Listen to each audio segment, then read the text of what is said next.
कुछ ख़वातीन को आपने देखा होगा जो 50 साल की उम्र में भी 30 से ज़्यादा की नहीं लगती, और कुछ ऐसी ख़वातीन भी होती हैं जो महज़ 25 से 28 साल की उम्र में 40 साल की लग रही होती हैं। गौर कीजिएगा इसकी वजह क्या है। वजह आज मैं आपको बताऊंगी कि अगर आप भी वक्त से पहले बूढ़ी हो रही हैं और आप अपनी एज से ज़्यादा लगती हैं तो कहीं आप ये 7 गलतियां तो नहीं करेंगी, क्योंकि हम ख़वातीन ये वाली गलतियां कर जाती हैं जाने अनजाने में, जिसकी वजह से वो अपनी उम्र से ज़्यादा दिखाई देती हैं। देखिए, एजिंग एक नेचुरल फैक्टर है और एजिंग होती है, एजिंग साइंस भी आते हैं, लेकिन हम उनको डिले कर सकते हैं और हम खुद को फ्रेश रख सकते हैं। खुद को फ्रेश रखना ज़रूरी है। ये नहीं है कि आप 35 साल की एज में या 40 साल की एज में 20 साल वाली ड्रेसिंग कर लें तो आप अच्छी लगेंगी, ऐसा नहीं है। अपने एज के मुताबिक ड्रेसिंग भी कीजिए, अपने एज के मुताबिक तैयार होइए, लेकिन फ्रेश लगें। तो इसी हवाले से आज की वीडियो में बात करेंगे कि ख़वातीन अपनी एज से पहले बूढ़ी हो रही हैं तो वो 7 गलतियाँ बिल्कुल ना करें, सो दैट वो फ्रेश लगें और पहले की तरह यंग और एनर्जेटिक लगें। अस्सलाम वालेकुम and welcome back to my YouTube channel. I hope कि आप सब खैरियत से होंगे। अल्हम्दुलिल्लाह जी, मैं भी बिल्कुल ठीक हूँ। और आज की वीडियो में टॉपिक मैंने आप लोगों को बता दिया, बगैर टाइम ज़ाया किए, बगैर देर के अपने टॉपिक की तरफ चलते हैं, क्योंकि वीडियो की लेंथ थोड़ी छोटी है और टॉपिक थोड़ा सा लंबा है। मुझे ज़्यादा चीज़ें डिस्कस करनी है सो दैट मैं सारे पॉइंट्स आप लोगों को अच्छे तरीके से समझा सकूँ। सो जो लोग चैनल पे नए हैं जल्दी से सब्सक्राइब कर दीजिएगा और वीडियो पसंद आई तो लाइक एंड शेयर भी कीजिएगा। चलते हैं जी पॉइंट नंबर 1 की तरफ। मुनीर नियाज़ी का एक शेर है जो हम बचपन से पढ़ते आ रहे हैं, अब जाके अच्छी तरह से समझ में आया कि आदत ही बना ली है तुमने तो मुनीर अपनी, जिस शहर में भी रहना उकताए हुए रहना। जी जनाब, पहला प्रॉब्लम है उकताए हुए रहना। अच्छा, बिला वजह की उदासी, बिला वजह का स्ट्रेस, ये चीज़ भी बहुत ज़्यादा मैटर करती है आपको बुढ़ापे की तरफ लेके जाने के लिए। ख़वातीन में ना बाज़ दफ़ा आदत हो जाती है खामखा उदास रहना, अपने इर्द गिर्द खुशियों को ना देखना, जो दूर की खुशी है ना, जो लोगों के घरों में नज़र आ रही हैं, उस पर फोकस रखना, और जो अपने इर्द गिर्द अच्छी चीज़ें हैं उनसे बिल्कुल ध्यान हटा लेना और उदास रहना, बिला वजह बेसबब उदास रहना, बिला वजह की उदासी।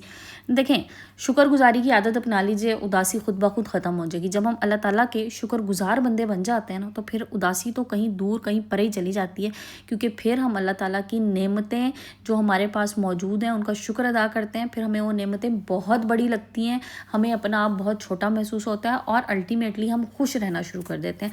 तो सबसे पहला जो पॉइंट है ना, और सबसे पहली जो गलती है ना, वो है बेसबब उदास रहना। उदास रहने से बेहतर है आप खुश रहें, अपने इर्द गिर्द खुशी तलाश कीजिए। खुशी किस तरह से? देखिए, मैं आपको एक चीज़ बताऊँ, इसके लिए ना एक बड़ा प्यारा सा मैं आपको अमल बताती हूँ। आप ना खुली हवा में, खुली फ़िज़ा में बैठें, नेचर के जितना करीब होंगी ना उतनी ज़्यादा आप खुश होंगी।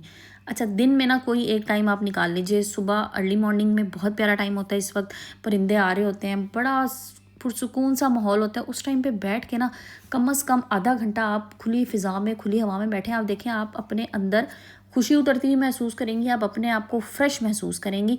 और या आप रात में वॉक कर लें, खुली फ़िज़ा में, खुली हवा में जाएं थोड़ी सी देर, और फिर देखें जितना आप नेचर के करीब होंगी उतना ज़्यादा आप अपने आप को फ्रेश महसूस करेंगी, और फ्रेश महसूस करेंगी ना तो उदासी ख़त्म हो जाएगी। अब चलते हैं जनाब पॉइंट नंबर 2 की तरफ। अच्छा, ये बात जो है ना, ये अक्सर ख़वातीन में है, और वो है गुस्सा करना और चीखना।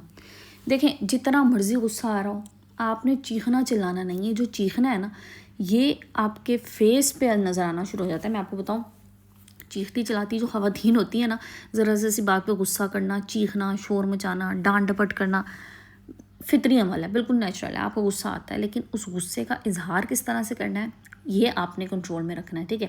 जितना ज़्यादा चीखेंगी आपके फेस पे ना, उतना ज़्यादा, जैसे मैंने कहा ना, स्ट्रेस नज़र आएगा, आप फ्रेश नहीं लगेंगी, आपकी स्किन पे फाइन लाइंस जल्दी आना शुरू हो जाएगी, झुर्रियाँ जल्दी आना शुरू हो जाएंगी।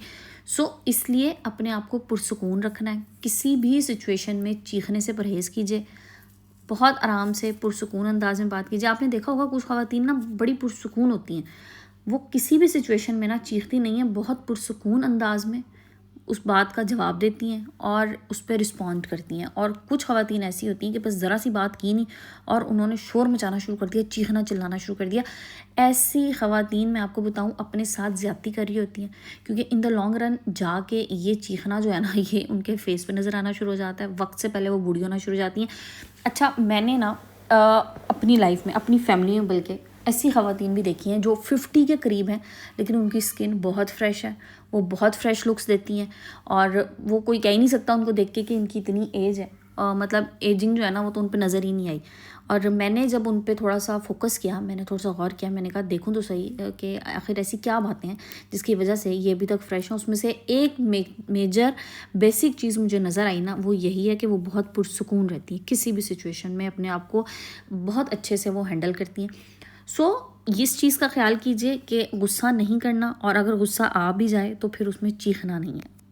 अच्छा जनाब, अगले पॉइंट की तरफ चलते हैं। अगला पॉइंट ये है छोटी छोटी बातों में परेशान होना। देखिए परेशानी, खुदा ना खास्ता कोई बड़ा मसला है ज़िंदगी में, ज़ाहिर है उसको परेशान हो सकते हैं, लेकिन बाज़ लोग ना छोटी छोटी बातों पे परेशान हो जाते हैं। बाज़ ख़वातीन, शायद मुझे जो मेरी बहनें अभी सुन रही हैं उनमें से कोई इस बात को कह सके, अपने आप पे रख के सोचे और मुझे बताए कि हाँ बिल्कुल आप सही कह रही हैं।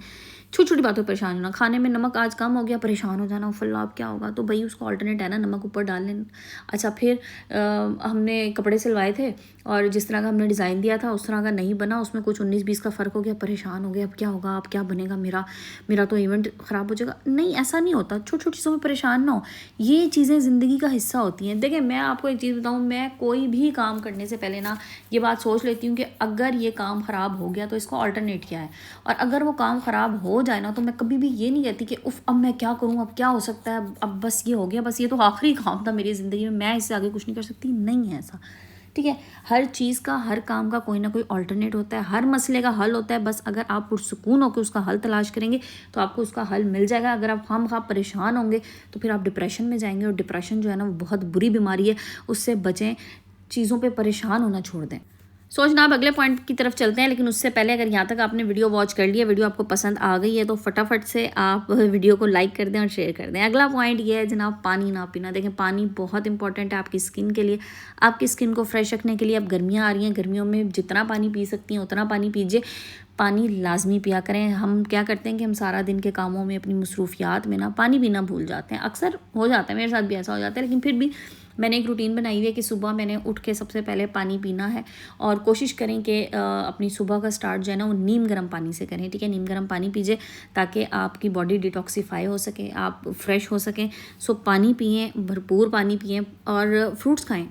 इसके अलावा आप, अब जैसे गर्मी है तो सैलड खाएं। सैलड में ख़ास तौर पे खीरा, जिसमें ज़्यादा पानी ही है उसमें, और तो कुछ नहीं है, तो ये चीज़ें खाएं। जितना आप फ्रेश फ्रूट्स खाएंगे, फ्रेश सैलड्स खाएंगे, पानी पिएंगे, उतनी ही ज़्यादा आप फ्रेश लगेंगी, और ये तो फैक्टर। और बाज़ार के जूसेस से खुदारा परहेज़ करें क्योंकि उनका कोई फ़ायदा नहीं है।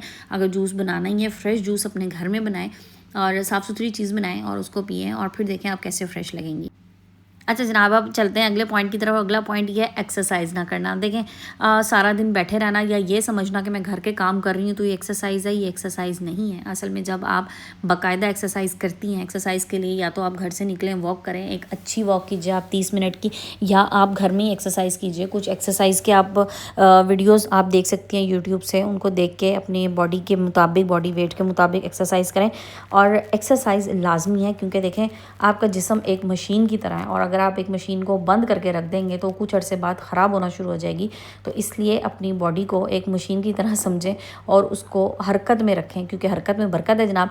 और जब हरकत करेंगे तो फिर क्या होगा कि फिर आपके बॉडी पार्ट्स जो है ना वो जल्दी ख़राब नहीं होंगे, उनको जंग नहीं लगेगा। अपने जिस्म को जंग ना लगाएं, एक्सरसाइज करें, और जो एक्सरसाइज ईजी है आपके लिए वो करें। घर से बाहर नहीं जा सकती, कोई इशू नहीं है, वॉक कर लें, सुबह को, रात को, अपने घर के टेरेस में कर लें, कारपोर्च में कर लें, छत पे कर लें, जो जगह भी मैसर है वहाँ पे कर लीजिए। अच्छा जनाब, अगले पॉइंट की तरफ चलते हैं। ये भी बड़ा इंपॉर्टेंट पॉइंट है, और वो ये है कि दूसरों से मुतासिर होना और फिर उसके बाद हसद का शिकार कर जाना। देखें दूसरों से मुतासिर होना बहुत अच्छी बात है, लेकिन किसी से इम्प्रेस होकर ख़ुद को डिप्रेस करना बेवकूफ़ी है। आप किसी के लाइफस्टाइल से, किसी की चीज़ से, किसी की पर्सनैलिटी से इम्प्रेस ज़रूर हो सकते हैं। आप अपने आप को उस जैसा बनाने की कोशिश कीजिए, लेकिन हसद ना करें, और दूसरा उसमें आउट ऑफ द वे ना चले जाएँ और उसमें परेशान ना हो जाएं कि बस मुझे यही बनना है, ऐसा ही बनना है। और आजकल के टाइम में सोशल मीडिया पे आप लोग जो चीज़ें देख रहे होते हैं, ज़रूरी नहीं है कि हर बंदा वैसा ही बन सके।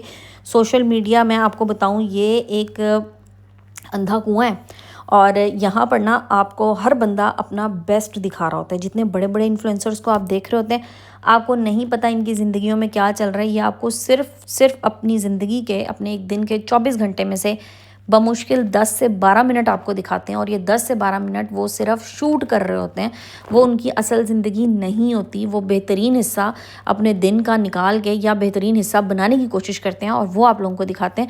सो उनको देख के, उनके लाइफस्टाइल्स को देख के उनसे इम्प्रेस ना हो, खुदा का वास्ता। ये लोग आपके लिए मैं आपको एक चीज़ बताऊं, हम लोगों ने समझ लिया है कि बस ये हमारे रोल मॉडल्स हैं। ऐसा नहीं है, ये हमारे रोल मॉडल्स नहीं है। इनका ये काम है, ये इससे पैसे बना रहे हैं और हम लोगों को बेवकूफ़ बना रहे हैं। इसलिए इनकी लाइफ को देख के इतने इम्प्रेस ना हो करें। मैंने अच्छी खासी लड़कियां देखी हैं जिन्होंने अपने घर ख़राब कर लिए हैं, अपनी फैमिली लाइफ ख़राब कर ली है, महज ये देख देख के कि हमें ऐसा बनना है, मेरा हस्बैंड इसी तरह की लाइफस्टाइल मुझे दे जैसा मैंने फ़लाने का देख लिया। नहीं दे सकता। अगर वो बेचारा वो सुबह से लेकर रात तक मेहनत कर रहा है तो वो घर छोड़ के चली गई। ये खातून, मैं इनको बड़ी अच्छी तरह बड़े करीब से जानती हूँ। महज ये सोशल मीडिया की चकाचौंध देख के तो खुदारा इससे बचें। अच्छा जनाब, लास्ट पॉइंट की तरफ चलते हैं, और लास्ट पॉइंट ये है कि अपनी स्किन की प्रॉपर क्लेंजिंग लाजमी करें। रात को सोते हुए अपने फेस को, अपनी स्किन को, अपने हाथों को, पाँव को, सबको अच्छे से क्लेंज करें। अच्छी तरह स्क्रब करें अपनी स्किन को। अपनी स्किन का ख्याल कीजिए, क्योंकि ये स्किन ही है जो आपका फर्स्ट इंप्रेशन देती है आपकी एज के हवाले से, और ये स्किन ही है जो आपको बूढ़ा भी दिखाएगी और जो आपको यंग भी दिखाएगी। सो अपनी एज के मुताबिक अपनी स्किन केयर लाजमी कीजिए। अपनी स्किन केयर को लाजमी अपने रूटीन का हिस्सा बनाएं। और जनाब पौधों को देखें, फ्रेश एयर में जाएं और अच्छी चीज़ें देखें। कुरान पाक की तिलावत करें, आपके फेस पे नूर आएगा। नमाज पढ़ें, आपके फेस पे नूर आएगा, क्योंकि ये बेहतरीन ज़रिया आपके चेहरे पे नूर लाने का। तो जनाब ये थी मेरी आज की वीडियो। होपफुली आप लोगों को पसंद आई होगी। वीडियो पसंद आई तो लाइक एंड शेयर कर दीजिएगा, और चैनल पर नया तो जल्दी से चैनल को सब्सक्राइब कीजिएगा। वीडियो को एंड करते हैं। इंशाल्लाह कल नए टॉपिक, नए वीडियो के साथ आएंगे। अपना बहुत सा ख्याल रखिएगा, अपने प्यारों का ख्याल रखिएगा, और मुझे दुआओं में याद रखें। जज़ाकल्लाह, टेक केयर एंड अल्लाह हाफ़िज़।